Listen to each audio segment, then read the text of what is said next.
Deus abençoe vocês. Queria só reforçar esse último recado da Fernanda. Quando dávamos esse recado aqui pela manhã, o pessoal ficava assim, ó. A dona Esté ficava assim, uau. Eu falei, por que, dona Esté? Uai, por quê? Eu achei que era só 2 dias, mas esse valor, 5 dias. Falei, dona Esté, por quê? Porque nós queremos que todos participem, todos vocês participem. Então, pensem sobre isso, me reflitam sobre isso, será um momento assim, porque crente não pula carnaval, amém, irmãos? O crente está orando pelas pessoas, se sentir muito direção de Deus, convicto pelo Espírito Santo, vai evangelizar de alguma forma, ou então vai se retirar. Nós, esse ano, escolhemos nos retirar, né? Ir ali ter um tempo com o Senhor, né? Como a Fernanda falou, já tem tempos que nós temos orado sobre isso, e aí decidimos agir. Então, que Deus abençoe, né? Que a gente consiga estar ali nesse momento, que será uma bênção para a nossa igreja, nós cremos. Amém? Abra sua Bíblia comigo em Apocalipse capítulo 2. Apocalipse capítulo 2. Apocalipse capítulo 2. Irmãos. Som.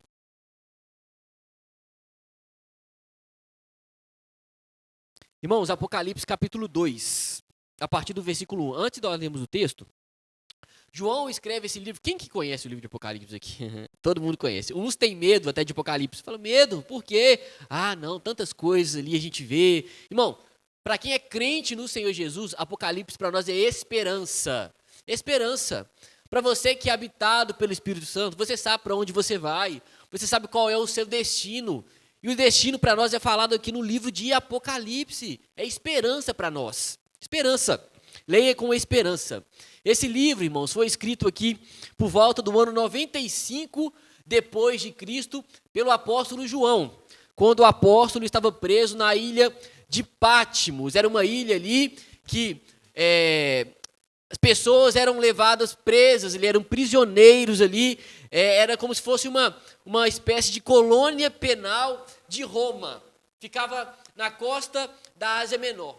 João, o apóstolo João, preso nessa ilha de Patmos, já velho, irmãos, entenda isso comigo, recebe a revelação daquilo que iria acontecer. João, preso na ilha de Patmos, recebe a revelação das últimas coisas, daquilo que estava por vir e daquilo que ainda está por vir.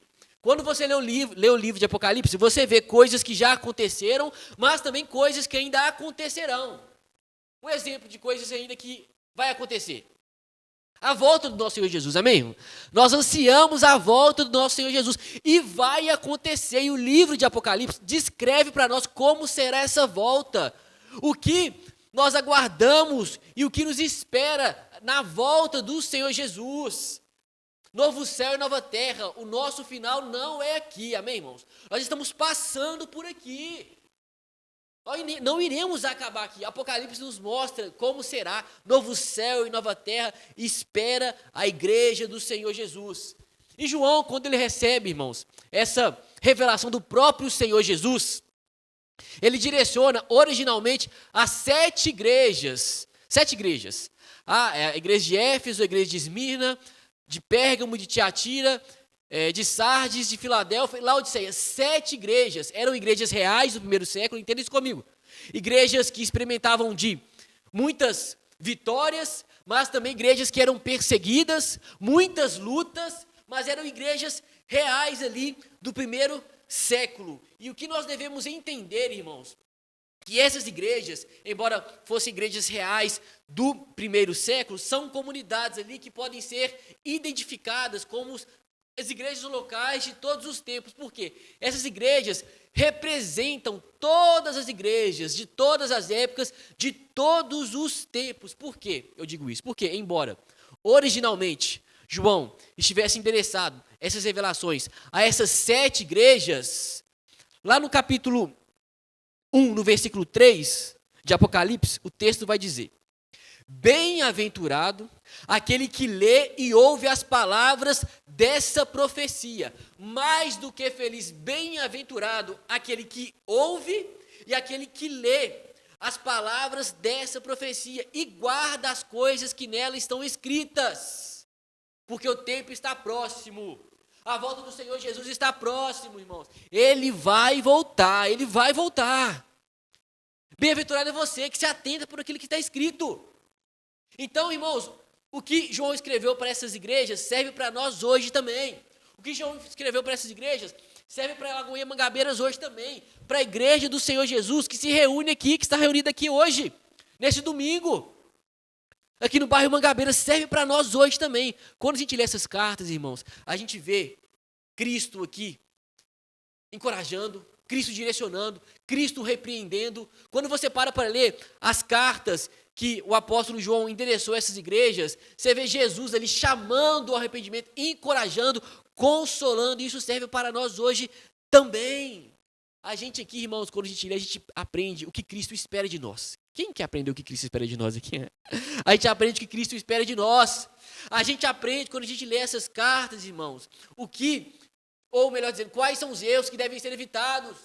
Qual o caminho que eu devo seguir. Nós aprendemos lendo essa carta. E hoje, irmãos, o que nós devemos aprender, ou o que nós podemos aprender, o que a Lagoinha Mangabeiras pode aprender, ou o que a igreja do Senhor Jesus que se reúne aqui hoje, nesse bairro hoje, pode aprender com o que está escrito aqui, para a igreja de Éfeso. Capítulo 2, versículo 1, o texto vai dizer, irmãos, ao anjo da igreja em Éfeso, escreva. Irmãos, Éfeso era a maior, a mais rica e a cidade mais importante ali da Ásia Menor. Havia um porto, irmãos, nessa cidade, de modo que todas as pessoas que quisessem viajar teriam que passar, ou melhor dizendo, que quisessem viajar para qualquer lugar daquela região, tinham que passar necessariamente por essa cidade, por causa do porto que ali se encontrava. Era obrigatório.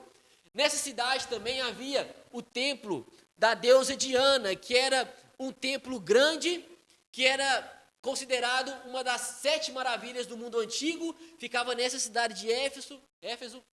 Essa cidade, irmãos, por causa disso, era uma cidade que era cheia de misticismo, era uma cidade que era cheia de superstição, era uma cidade muito imoral, porque a forma de cultuar essa falsa deusa era por meio de prostituição, de imoralidade, e estava ali nessa cidade, a cidade de Éfeso. Entenda isso comigo, irmãos. E as táticas que o diabo usou naquela cidade, da igreja do Senhor que estava ali, são as mesmas que ele utiliza hoje. Havia perseguição. O diabo ainda tem os seus instrumentos para perseguir a igreja. Havia sedução. A sociedade naquela época queria seduzir a igreja com práticas que não agradavam ao Senhor. Ainda hoje nós passamos por isso. Olha o carnaval aí. Muita gente falando que não tem nada a ver. Vai pular carnaval, mas chega no domingo, está aqui levantando a mão e louvando ao Senhor. Acha que não tem nada a ver. Ou seja, o mundo querendo seduzir a igreja e muitos entrando nesse meio, irmãos. Entrando nesse meio. O apóstolo Paulo entende isso. Ele fez algumas viagens missionárias e entre as suas viagens ele visitou essa igreja por 2 vezes. Pela segunda vez ele ficou aqui nessa região, nessa cidade, 3 anos mais ou menos. E ali ele pregou o evangelho, e ali ele discipulou pessoas. Mais tarde ele enviou, ou melhor dizendo, Timóteo foi enviado para pastorear essa igreja. Mais tarde o apóstolo João também foi enviado para pastorear essa igreja. E aqui, irmãos, depois de 40 anos, Jesus envia uma carta para uma outra geração de crentes que estavam aqui na cidade de Éfeso. Jesus, ao escrever essa carta, a gente vai ver, mostra que eles, de alguma forma, permaneceram fiéis à doutrina, que eles perseveravam, mas tinha um problema. Embora eles permanecessem fiéis à doutrina, eles haviam esfriado no seu primeiro amor. Esse era o problema. Embora eles conseguiram andar ali, permaneceram perseverando, guardando a palavra do Senhor, se esfriaram no primeiro amor. E é isso que nós podemos aprender, irmãos, com essa igreja. Porque o texto vai dizer em versículo 1. Ao anjo da igreja em Éfeso escreva, como eu disse. Ao anjo da igreja é o pastor da igreja. Ao líder da igreja, aquele responsável pelaquela congregação. Quantas igrejas são que eu falei? 7 igrejas. Eu disse que essas igrejas representam todas as igrejas. E o texto vai dizer, diz o Senhor aí, ó, essas coisas diz aquele que conserva na mão direita as 7 estrelas e que anda no meio dos 7 candelabros de ouro. Essas coisas diz aquele que conserva na mão direita. Irmãos, eu disse que João recebeu uma revelação. E ele endereça a revelação. E o Senhor Jesus disse ao anjo falando com João, entenda isso. João, ao pastor dessa igreja você vai escrever. Ao líder daquela comunidade você vai escrever. Estas coisas diz o Senhor Jesus. Aquele que conserva na mão direita as 7 estrelas e que anda no meio dos 7 candelabros. 7 candelabros aqui, irmãos. Eu falei que são 7 igrejas, significava as igrejas. Candelabros é o símbolo das igrejas. As 7 estrelas são os pastores, os líderes dessa igreja. O que o Senhor Jesus está nos ensinando? Porque ao falar isso, ele diz que ele conserva. O Senhor Jesus, ele tem em sua mão as igrejas, ele tem em suas mãos os pastores, ele tem em suas mãos a congregação. Irmãos, a Fernanda iniciou falando aqui sobre a igreja, sobre às vezes um sentimento que ela tem, irmãos, mas a igreja, primeiramente, não é do pastor, não é na denominação, a igreja é do Senhor Jesus, ele tem em suas mãos a sua igreja. Mais do que isso, ele conserva, diz o texto. Ele conserva na mão. O texto vai dizer, irmãos, que Jesus, desse modo, ele está presente e em ação no meio da igreja. O texto diz, irmãos, que ele anda no meio da igreja, né, dos 7 candelabros. Jesus, irmãos, ele não está aqui somente recebendo louvor. Jesus, ele não está aqui somente recebendo adoração, ele está andando no meio da sua igreja. Ele está caminhando, ele está aqui hoje fazendo isso. Para nós, irmãos, é muito fácil entender e visualizar Jesus no trono. Rei dos reis, Senhor dos senhores, soberano dos reis da terra, em outra linguagem aqui apocalíptica. Amém? E de fato ele está no trono. Ele está ali recebendo louvor, recebendo adoração, está à destra de Deus Pai, mas não somente isso. Muitas vezes nós perdemos o entendimento de Cristo no meio da congregação, nós perdemos o impacto da presença de Jesus no meio do louvor, no meio das nossas reuniões. O texto diz, que você abre comigo, que ele está caminhando aqui, ele não está somente no trono recebendo louvor, ele está caminhando no meio da sua igreja, está caminhando no meio das reuniões para nos encorajar, para nos consolar, para nos curar, para nos libertar, para nos salvar. Ele está caminhando aqui, tocando corações, transformando pessoas, consolando pessoas. Ele está aqui. Irmãos, muitas vezes nós esquecemos disso. Muitas vezes nós estamos aqui louvando ao Senhor, achando que Ele está distante. E aí a gente fica aqui de qualquer forma. Não, Ele está aqui. Ele está andando. Ele está passando aqui, irmãos. Ele está agindo nos corações aqui. Ele está transformando pessoas aqui. Ele está aqui. É real, nós perdemos esse impacto, irmãos. A gente acha que a gente chega aqui e ele está distante, não está nem ouvindo, ele está aqui. Além de estar ouvindo, ele está passando no meio da sua igreja. Nós iniciamos o culto aqui, alguém orou, onde tiver 2 ou 3 reunidos. Ele disse, eu estaria no meio, então ele está aqui na sua igreja. Ele está aqui, assim como ele está na Lagoa Matriz, assim como ele está na Assembleia de Deus, assim como ele está aqui descendo na primeira igreja presbiteriana aqui da Afonso Pena. Irmãos, ele está aqui. E mais do que isso, conservando em suas mãos, ele conserva, ele sustenta, ele está sustentando. E mais, o texto diz que ele está sondando os corações. Porque olha só, irmãos, interessante. Versículo 2. Conheço as obras que você realiza. Jesus conhece perfeitamente a sua igreja. Jesus conhece perfeitamente cada cristão. Sendo assim, Cristo vê não apenas aquilo que nós estamos fazendo, Cristo vê o coração com que nós estamos fazendo. Ele conhece perfeitamente. Irmãos, quando o texto diz aí, conheço as obras que você realiza, nós entendemos aqui que a igreja de Éfeso trabalhava bastante. Que a igreja de Éfeso, irmãos, eles eram intensos. Eles eram engajados. O texto diz, conheço as obras que você realiza. Eles não apenas ficavam assentados só ouvindo.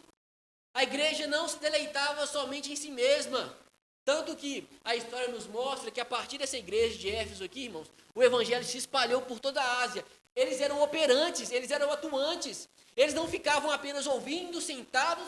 Eles entenderam que eles eram habitados pelo Espírito Santo, que tinha dons, e eles romperam. Eles pregaram o Evangelho. Eles foram cooperadores do Senhor na expansão do reino de Deus.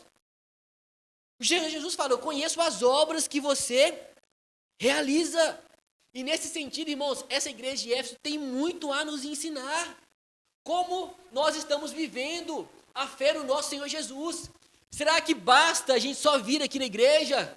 Será que basta a gente só eu aqui vir domingo após domingo, estar com o microfone na mão? Será que isso basta somente? Irmão, quem é habitado pelo Espírito Santo? Se você é habitado pelo Espírito Santo, você recebeu dom, ou dons da parte do Senhor. E o Senhor deseja te usar como instrumento dele. O Senhor deseja te usar como instrumento nas mãos dele, para que o corpo de Cristo, no qual você faz parte, seja edificado. Através de você. Através do dom que o Senhor te deu, ou dons que o Senhor te deu, você faz parte de um corpo.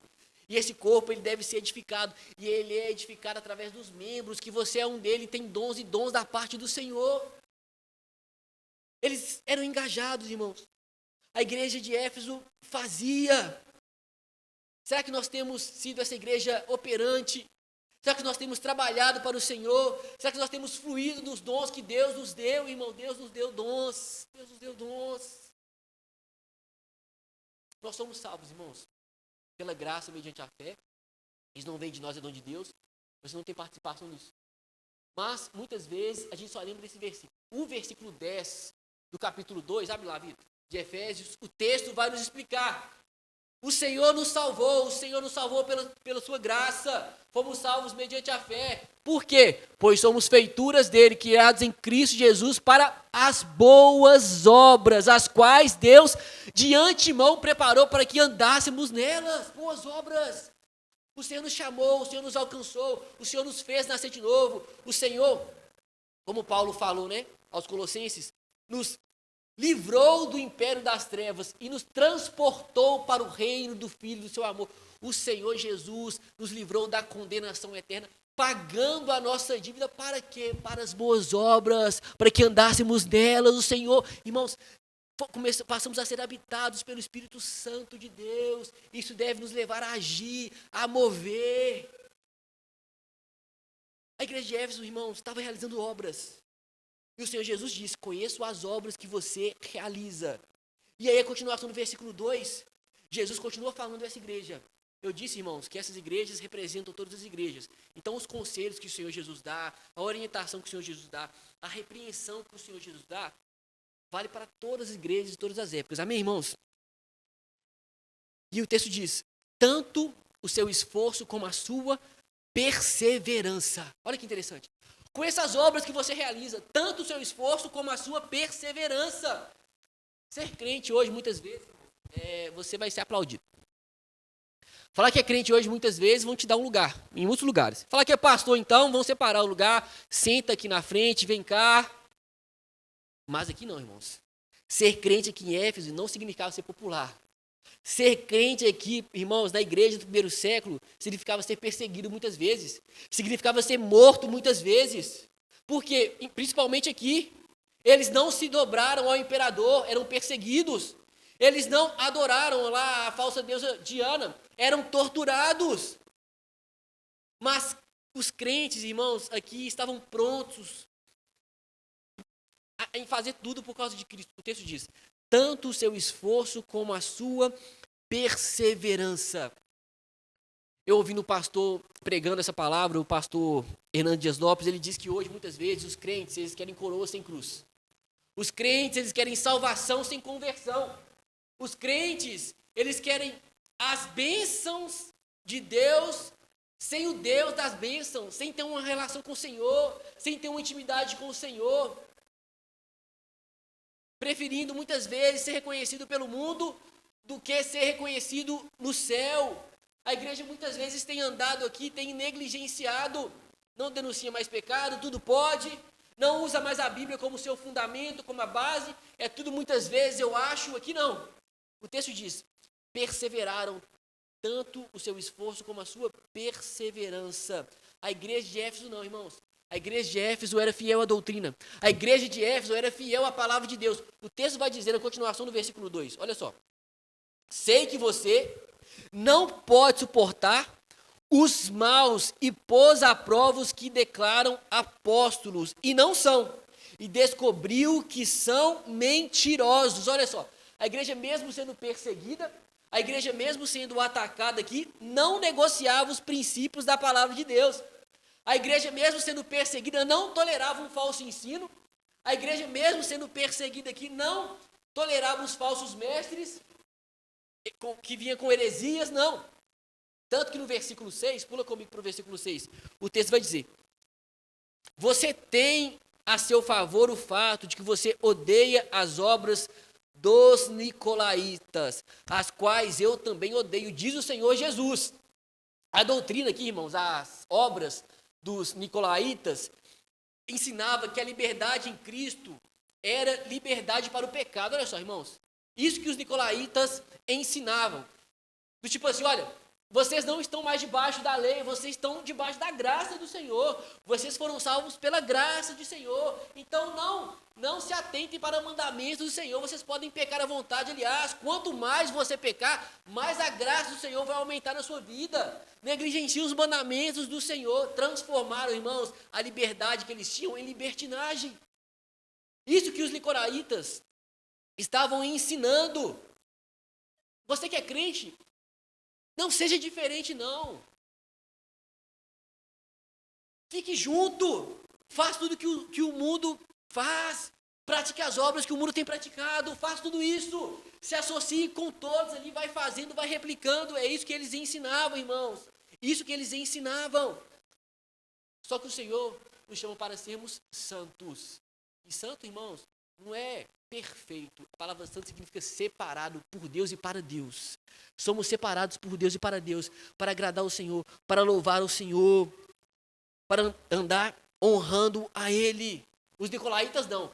É como se eles dissessem assim: façam as mesmas coisas dentro da igreja que os ímpios fazem fora da igreja, como se fosse isso. Continue vivendo da mesma forma.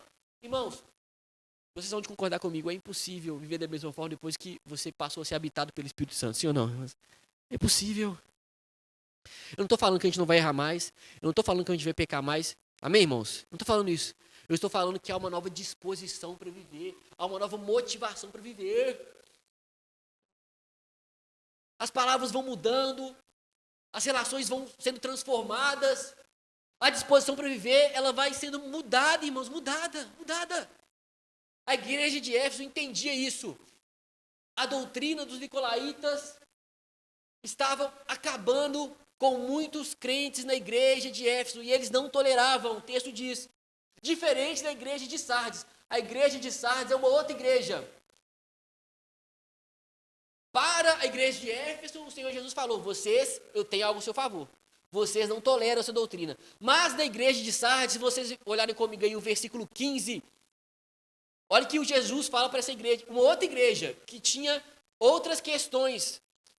Jesus fala: estão também aí em seu meio aqueles que seguem a doutrina dos nicolaítas. Olha só que interessante.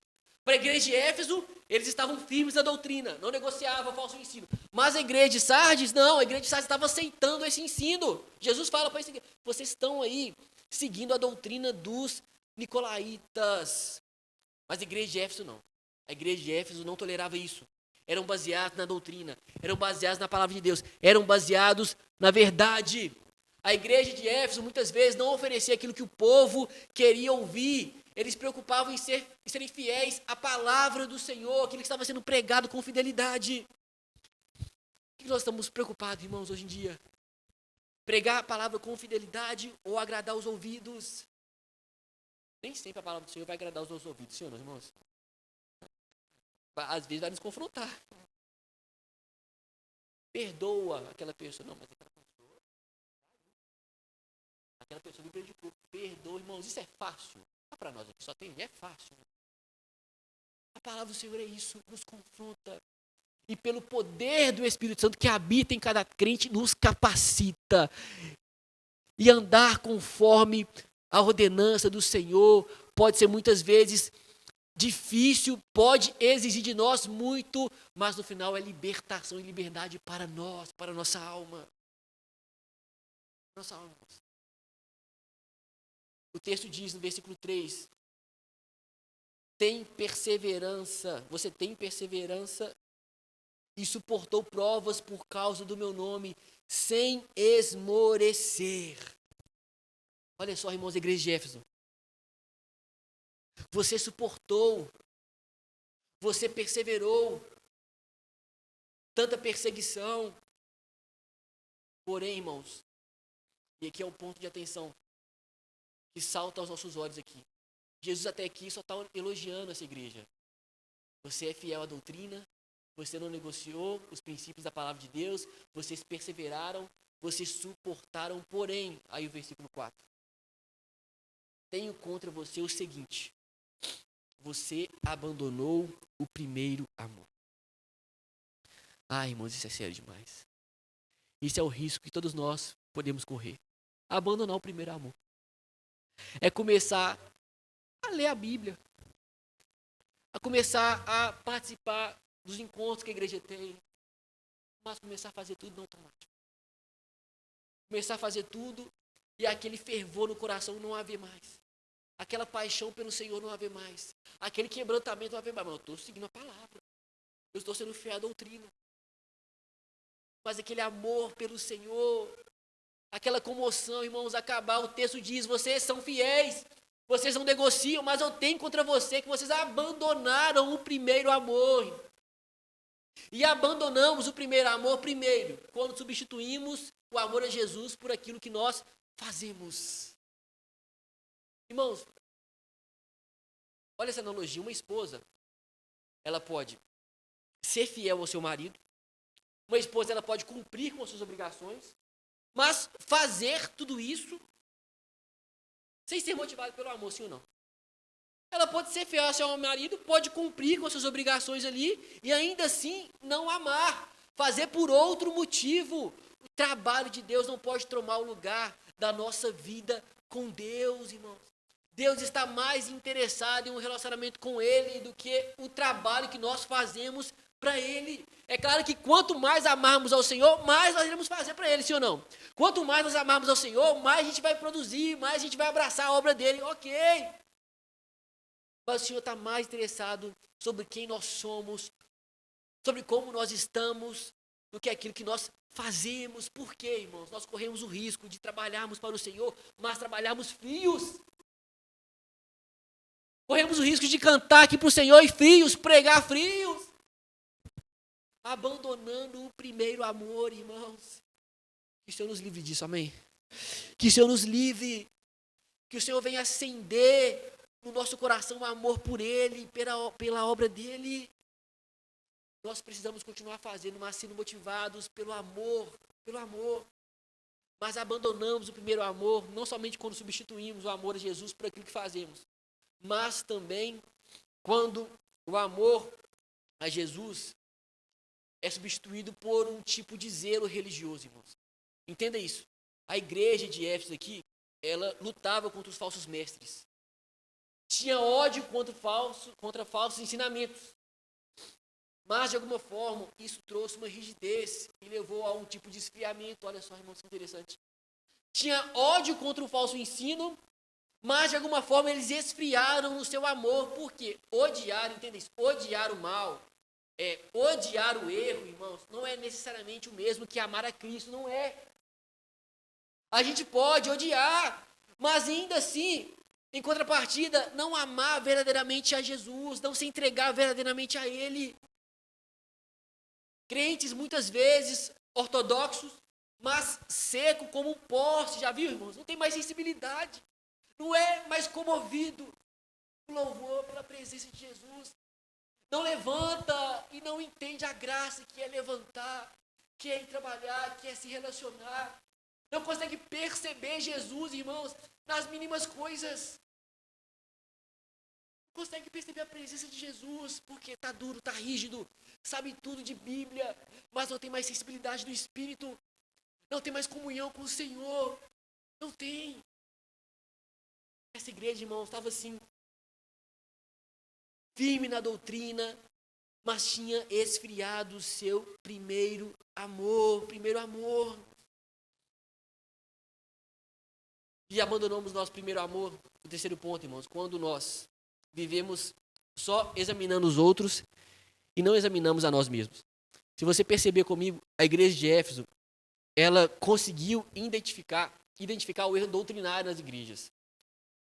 Na igreja. Identificou, falou, olha, falso apóstolo, heresia, ensinamento errado, não vamos absorver. Amém. Mas, por outro lado, não conseguiu identificar a frieza do amor. Por outro lado, não conseguiu identificar a apatia espiritual em que se encontrava. Era muito bom de Bíblia, de teologia, mas não conseguiu analisar a si mesmo e ver que o amor já havia esfriado, que não tinha mais sensibilidade, que não tinha mais amor, que não tinha mais fervor pelo Senhor. Que o Senhor nos livre disso, irmãos. E a palavra para essa igreja, que também pode servir para nós hoje, ele diz no versículo 5, o Senhor Jesus elogiou a igreja, falou que a igreja tinha sido fiel à doutrina e tem que ser. A gente tem que ser fiel à palavra de Deus. A gente zela pela doutrina e pela palavra de Deus. Mas depois o Senhor Jesus fala, mas eu tenho algo contra você. Vocês esfriaram no amor. Vocês esfriaram no primeiro amor. E aí o Senhor Jesus diz a essa igreja, lembre-se, pois, de onde você caiu. Olha que interessante esse texto. A Bíblia não está falando para a gente lembrar do pecado que nos fez cair. O texto está dizendo, lembre-se, pois, de onde você caiu. Aquele amor, irmãos, ele precisava voltar. Mas primeiro o texto diz, lembre-se onde você estava. Lembre-se onde você vivia. Quando você caiu, ou melhor dizendo, de onde você caiu, como você estava vivendo antes de cair. Como que era a sua vida antes de você cair. Como que era a sua relação com o Senhor antes de você cair? O que você experimentava? O que você vivia? Como que era o seu tempo com o Senhor? Como era esse amor que queimava? O que você fazia? Como que era essa relação? Como que era o seu tempo devocional? Como que era a sua prática ali nas disciplinas espirituais? Lembre-se desse tempo. Lembre-se de onde você caiu. Lembre-se desse tempo que você ficava com o Senhor, que você chorava na presença dele, não precisava de multidão, não precisava de louvor, era só você e o Senhor no seu quarto, e você se derramava, e ele ia curando o seu coração, e ele mexendo nas suas emoções. Lembre-se de onde você caiu, como você estava vivendo, como era a sua vida com o Senhor. Lembre-se de quando você andava com o Senhor, ele lembrava de onde ele te tirou, como você estava. Lembre-se de onde você caiu, que você experimentava desse primeiro amor. Ah, irmãos, eu contei hoje de manhã, não sou de contar experiência pessoal, não. Para mim é Bíblia aqui, mas às vezes é importante, edifica a igreja, né? Mas eu lembro quando eu converti, irmãos, no ano de 2012. Com 22 anos, eu lembro que eu não estava passando nada, assim, visivelmente, assim, na minha vida, né? Estava me ferindo muito, assim. Fui à igreja, Lagoinha Matriz. E eu lembro que estava muito tocando aquela canção da Ana Paula. Me ama. Quem conhece? Ele me ama. Quem conhece, hein? Como é que é? Um pouquinho. Isso, irmãos, cantando. E eu lembro que eu ouvi aquele louvor, irmãos, ouvi aquele louvor, ia preenchendo meu coração, o Espírito Santo ia preenchendo meu coração. E eu falava assim, Senhor, que amor é esse? Senhor, o que eu tenho para oferecer? Nada, mas eu estou sendo preenchido de tal forma que eu nunca encontrei em nenhum lugar dessa vida. E com 22 anos o Senhor foi e me encontrou, irmãos. E como a gente fala em Lagoinha, e aí eu nunca mais fui o mesmo. Encontrado pelo amor do Senhor. Eu tenho certeza que você que está aqui também foi encontrado pelo amor dele. Você foi preenchido de uma forma que o mundo nunca te preencheu e nem vai te preencher. Você passou a ser sustentado, preenchido, irmãos. Lembre-se de onde você caiu. É interessante que a passagem do filho pródigo, quem que lembra? O filho pródigo que saiu da casa do pai, ele começou o seu caminho de restauração quando lembrou da casa do pai. Ele tinha saído. Quando ele estava lá fora, ele lembrou. Na casa do meu pai eu tinha isso. Na casa do meu pai eu tinha aquilo. E nós, talvez seja esse exercício que nós devemos fazer. Ah, quando eu estava naquela relação com o meu Senhor, eu tinha tudo isso. Eu desfrutava disso. Eu era preenchido de tal forma. Lembre-se, pois, de onde você caiu, como nós estávamos, como nós vivíamos, como nós andávamos com o Senhor. como ele era o nosso Senhor, mas também era o nosso amigo. E com o tempo a gente deixou. Com o tempo, com tantas atividades, a gente deixou. Com tantos afazeres, com tantas obrigações, a gente deixou, irmãos. O Senhor está nos dizendo essa noite, lembre-se de onde você caiu. O Senhor quer se relacionar de forma intensa conosco. Ele quer. E a palavra para nós é, então, arrependa-se. Versículo 5. E volte à prática das primeiras obras. Quando a gente olha na passagem do filho pródigo, em Lucas 15 mesmo. O filho pródigo não somente se lembrou, mas ele teve a atitude de voltar. É não somente lembrar daquela época do Senhor, mas voltar. É ter atitude, arrepender é isso. É mudança de direção, é mudança de mente, é voltar, Senhor, eu vou voltar. É ter atitude, eu lembro como eu estava, quando eu desfrutava do Senhor. Eu estou voltando para esse lugar. Eu estou voltando para esse lugar de comunhão. Eu estou voltando para esse lugar de devoção. Eu estou voltando para esse lugar de muita oração, de muito jejum, de muita entrega, porque eu quero voltar ao primeiro amor. Eu quero. Eu não quero só fazer pelo Senhor, mas eu quero fazer sendo motivado por esse primeiro amor. Porque se eu não tiver nada, a tua presença me basta. A tua presença vale mais. É a tua presença que me sustenta, me preenche. Acima de todas as coisas que a gente possa fazer. Aí o versículo 5 continua dizendo: se você não se arrepender, diz o texto, virei até você e tirarei o seu candelabro do lugar dele. Porque, irmãos, a luz, a igreja não tem luz própria. Ela reflete a luz de Cristo. Ela reflete a luz de Cristo. Mas se não tem intimidade com Cristo, não brilha. Se não ama a Cristo, é vazio, não brilha. Não brilha, irmãos. Não tem esforço que substitui um fazer por amor a Jesus. Por amor a Jesus não tem, irmãos. E aí uma promessa para aqueles que voltam ao primeiro amor. Uma promessa para aqueles que voltam a amar o Senhor. Que voltam a se entregar ao Senhor verdadeiramente. Que voltam a viver com intimidade com Ele verdadeiramente. Ao versículo 7 o texto diz. E aí a gente termina. Quem tem ouvidos, ouça o que o Espírito diz às igrejas.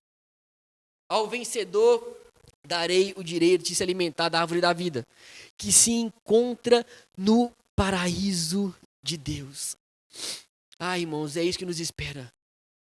Ao vencedor, aquele que perseverar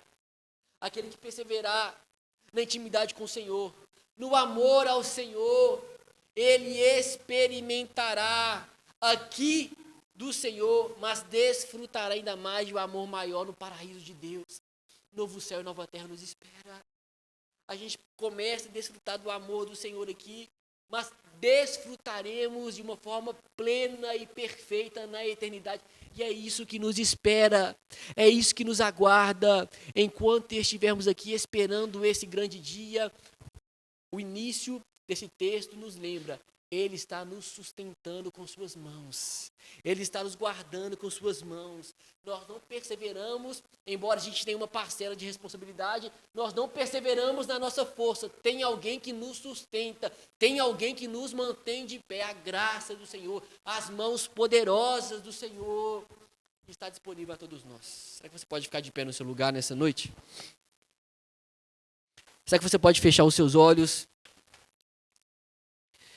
e se entregar ao Senhor mais uma vez nessa noite? Essa semana está iniciando, mas Ele deseja continuar se relacionando conosco. Não somente hoje, mas na segunda, na terça, na quarta, na quinta, na sexta. Todos os dias